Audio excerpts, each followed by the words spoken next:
Welcome back to Stop Games. Today, we're going to be going over a Quintessential Quintuplets deck list that's not bar choice. There's been plenty of that already coming out.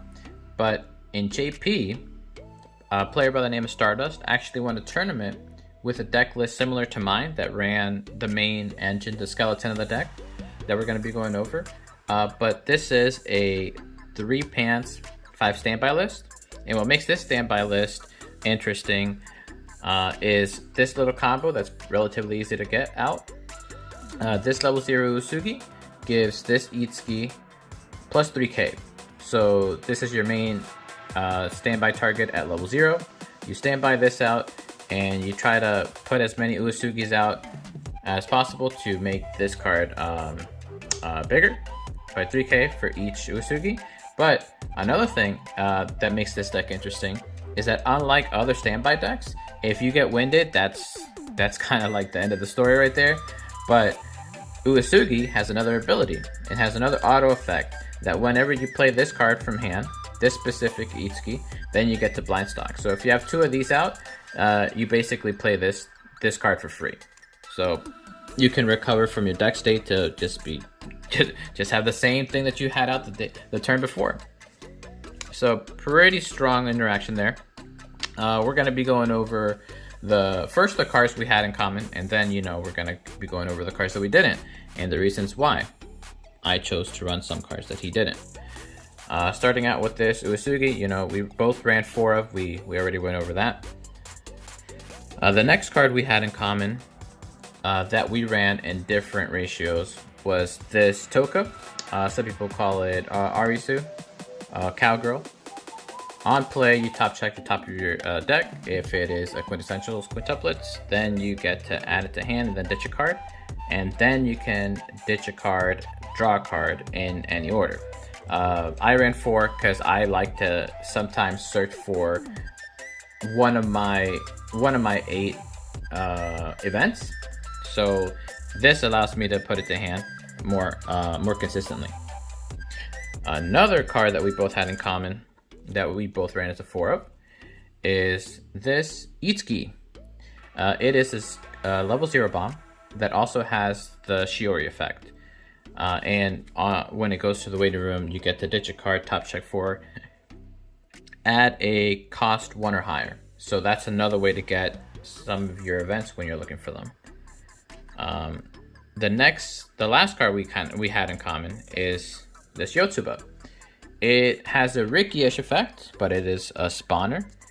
It has the auto ability on play, pay 1, take 1 damage off the top of your deck, and then search your deck for a cost 0 card, put it into play, so you don't put it to hand. But sometimes you want to accelerate to level 1, so you can do your level 1 combo and get the Itsuki out early if you have standby in hand. So I ran it as a 2 of, he ran it as a 3 of. The next thing we're going to be going over are 2 cards that I ran that he didn't. I ran this Miku Nakuno as my search Brainstormer because I need blue. Your finisher is blue, and I use this to not only mill and plus hand, but also fix for blue.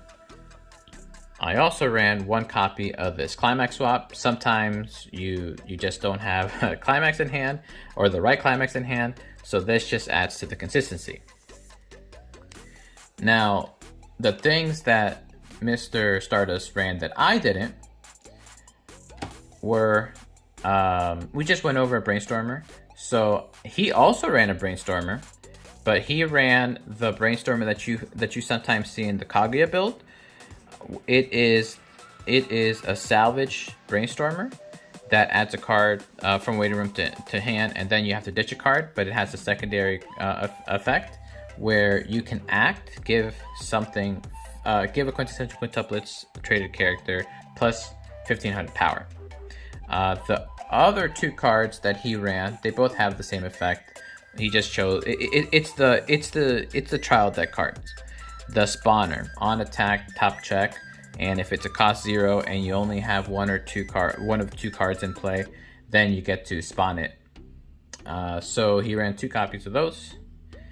And that about does it for the level 0 game. We're going to be going over the level 1 game here. Starting with our level 1 combos, we both ran 4 copies of this Nino. It has the Climax combo.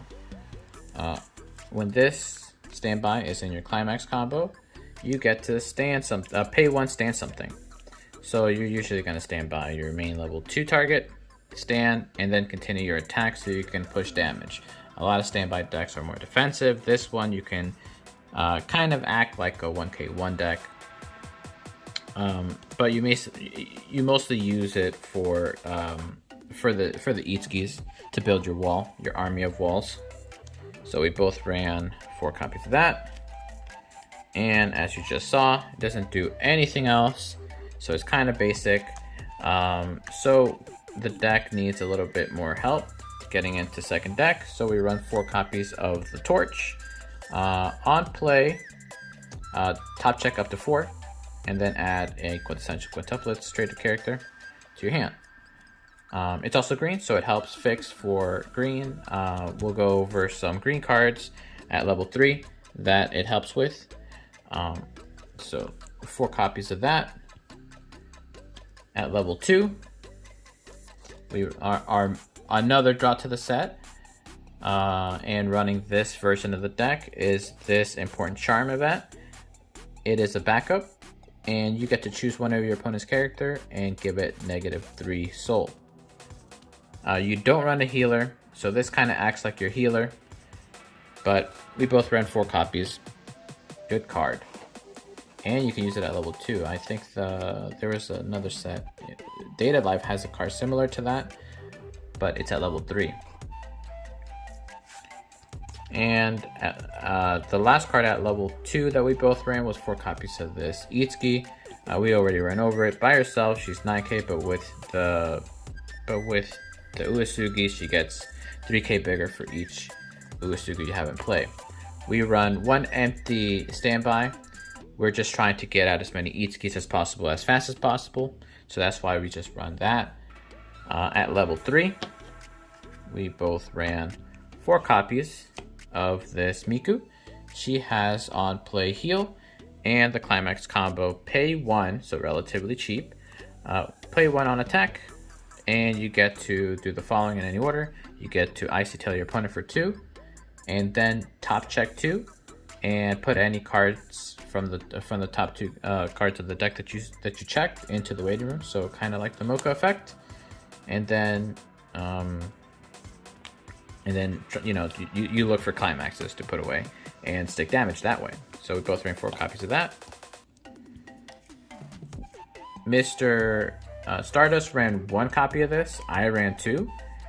What this Itsuki does is on play, if you have this specific card, I'll pull out this specific Shiori. And by the way, you're going to be running 4 of this card anyways, so this isn't taking any deck slots. You're going to be running this profile in standby most likely anyways. So you could ditch this card to salvage any character on play. It's green. So our torches help fix for this card. It also has another effect. Pay 1 to put any climax from your waiting room to hand. So it acts as a consistency card to kind of do our combo on command. And also fetches our combo from the waiting room. I also ran 2 copies of this Miku. On play, search your deck for any Quintessential Quintuplets traded character. So you have access to get your level 3 from your waiting room and from your deck. It also acts as an off finisher by herself without a climax combo.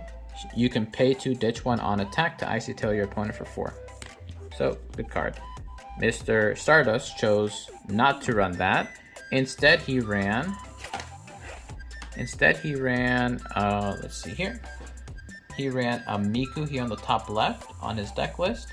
That I do believe is an anti-change counter. And he ran 1 copy of this level 1 promo. It has the Rim Ram effect where you can sack it, ditch 1 to salvage a character. And it also has another effect where you can rest it to give something 1500 power. He also ran this Miku, which looks like a 2K backup. I think that's a 2K backup. So he just ran that. Probably more of a preference choice than anything else. But I do also know that he needed some blue fix, so this might act more like a blue fix right here, these two cards, than anything else.